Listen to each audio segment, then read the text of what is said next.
The UK is in the middle of an economic crisis. The pound has fallen to a 30-year low. Get your money out of the UK before it's too late.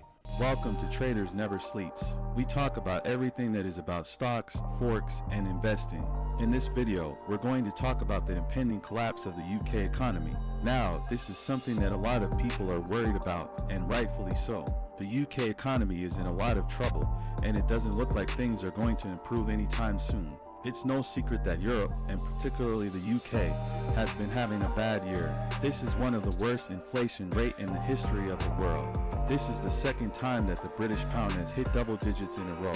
The British pound dropped on September 27, the lowest level it's been in 40 years. The British pound is weaker than it has been since 1985. It may have gotten better thanks to a massive intervention by the central bank, but it remains down more than 15% for the year, making it one of the worst performers of any major country. British stocks are now in a state of panic, with their price-to-equity ratio sinking to the lowest level since the Eurozone debt crisis in 2011 was triggered by the Eurozone crisis. Even experts at the House of Commons agree that the country's financial situation is getting desperate. They recently predicted that Britain would be plunged into a deep recession. It has become so bad that the government dismissed Prime Minister Liz Truss on the same day. It happened on the day that Britain became the world's largest power. She was thrown out of power because of her disastrous budget proposal, which would have spent £100 billion on energy subsidies while reducing tax revenues. It's not necessary that you have a PhD to realize that dramatically reducing government spending and boosting spending on the energy sector will cause the budget to become much bigger and inflation to rise. Emerging markets are a very demeaning term used to describe poor countries that want to become rich. They include many of the countries that Britain used to colonize. Britain used to colonize many of these countries back in its imperious days. Government spending is reckless, and what you'd expect from a country in the developing world is what happens in Britain. Some economists even compare Britain to an unregulated market in the world. So, what has gone wrong? Britain once owned the largest empire in history. British people are desperately poor. How could they become desperate today, given the economic turmoil that is gripping the world? If you want to build a huge empire, start a side hustle or even a full-time business. Tax cuts couldn't have come at a worse time for millions of people. Britain was struggling with high inflation and stagnant wages, as well as a weaker than anticipated recovery from the deadly COVID-19 pandemic. If you take into account the fact that it was the heaviest summer on record, a recession seems almost certain. The UK is facing a serious cost of living crisis, and the currency crisis is causing problems to worsen the situation. And this is precisely what happened as a result of Courtaine's and Truss's tax cuts and mini-budgets. The UK currency has been doing worse than almost every foreign currency in the world since June 2008, says Nikhil Sanghani, managing director of the OMFIF. Some of the high-income earners will get a bigger tax cut, while the rest of us will just see the government cut our taxes and spend the money that comes with it. Courtaine's tax cut for high earners who earn more than £150,000 will eliminate the 45% tax rate on earnings of more than £150,000. Those with incomes above that threshold will pay no income tax at all, since the new rate will be 40%. This will help wealthy households save about £9,187 per year, according to The Guardian. Plans to increase the tax on large companies by 20% to 27% have also been abandoned.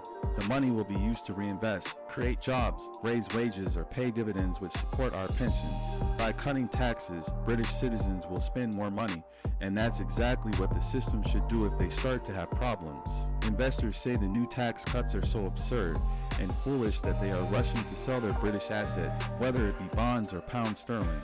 This will cause the pound to crash because it will be worth less. Most people think that cutting taxes is not a good idea.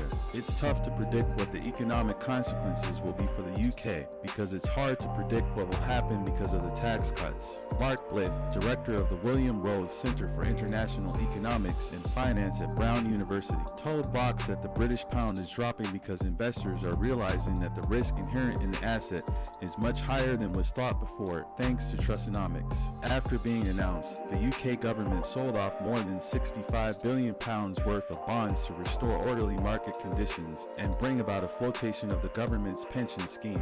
It's unsettling to think that the tax cuts will be financed by borrowing money to repay the loans. UK government debt already exceeds £2.4 trillion, and if no new taxes are raised, that could easily climb to 320% of UK GDP. GDP in 50 years, because the UK government will have to borrow more money to pay for the cuts in taxes. That will, in the future, cause spending cuts for government services. We are seeing inflation in Britain as the UK government caps energy prices in the summer, and real wages there are stagnant compared with other European countries. Britain has seen a surge in strike action on the tube and in train stations, largely because people are not earning enough money to buy things. When you add up high energy costs and higher interest rates, the people who really suffer are the least able to pay it back.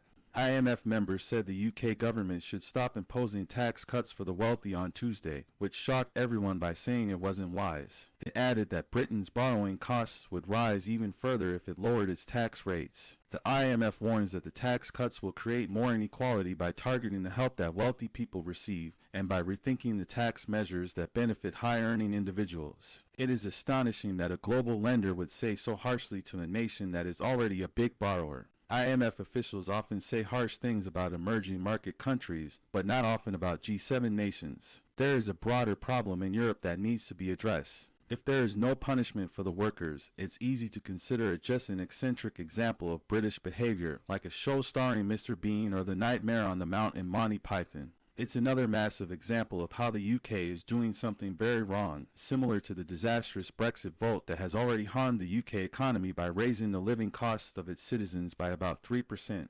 But the troubles in Britain are not isolated to the UK. Across Europe, there are many other problems that are more complicated than just Brexit.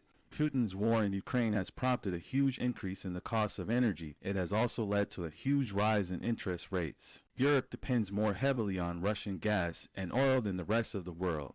It is not uncommon for Germany to import half of its gas from Russia. That is, before the invasion, the country got half its gas from Russia. America enjoys abundant access to cheap gas from shale oil and is not heavily dependent on Russian oil and gas companies. It is true that the United States is subject to massive sanctions from the World Bank, but these measures have far less of an impact than the closing of gas pipelines or imposing trade restrictions on Russia. Second, it took longer for Europe to heal from the pandemic than the US, and Europe has grown less productive than all other countries in the last few years. UK leaders had a bad record in achieving much faster growth than in the 14 years prior to Lehman's collapse. It is therefore not possible for the UK to increase its output at a rate that causes the wages of ordinary people to increase. This is why Mr. Courtain is taking a risky budget. Even though he could not find good solutions, he essentially said that the UK desperately needs to boost its productivity and grow more quickly. Third, the difficult times have caused people to vote for populist parties promising to make money very quickly. Parties that have fascistic roots, such as the Sweden Democrats or the Brothers of Italy,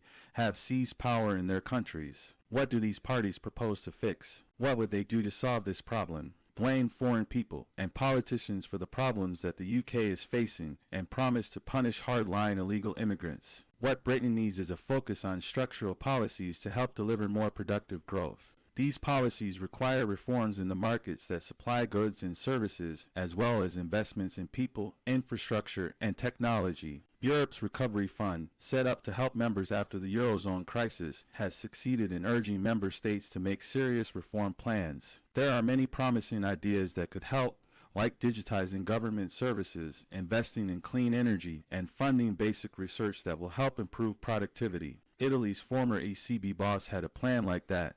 The second problem with the current situation in Europe is that many politicians are unwilling to accept that more structural reforms are necessary. What will all this do to the economy? Europe remains the world's largest single market and an innovative and dynamic technology hub.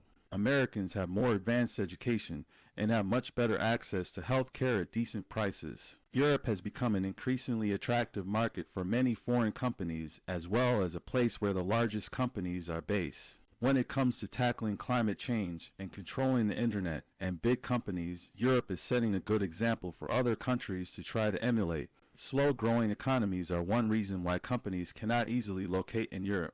Other reasons include slower productivity growth and a growing number of old people. If populist parties are allowed to become more powerful in many EU countries, it may cause a slowdown in the cost of doing business in the EU. Europa is best known for having a single market, but the European Union is actually working on a number of ambitious projects to improve its single market. Reducing regulations further on services could bring huge benefits, but a populism that aims to create more barriers to the free movement of people, goods, and services will make doing business in Europe harder, as Brexit has shown so clearly. There are disruptions in the supply chain because of the COVID pandemic and trade wars. The conflict in Ukraine also caused disruption. War and instability in Ukraine are adding to this chaos. There is a shift in how companies manage their supply chains to enable them to be resilient and to have greater access to raw materials. Some firms may have to pay more to move around in their supply chains if they have to, but this can be done at a cost that may be costly. Europe plays a crucial role in these supply chains, and its disintegration will have significant costs. Most companies will move away from costly HQs in rich countries to operate in less global markets and will become much more localized in other regions. Being able to help the West overcome the major challenges that it is facing is one of the most important tasks that businesses can do.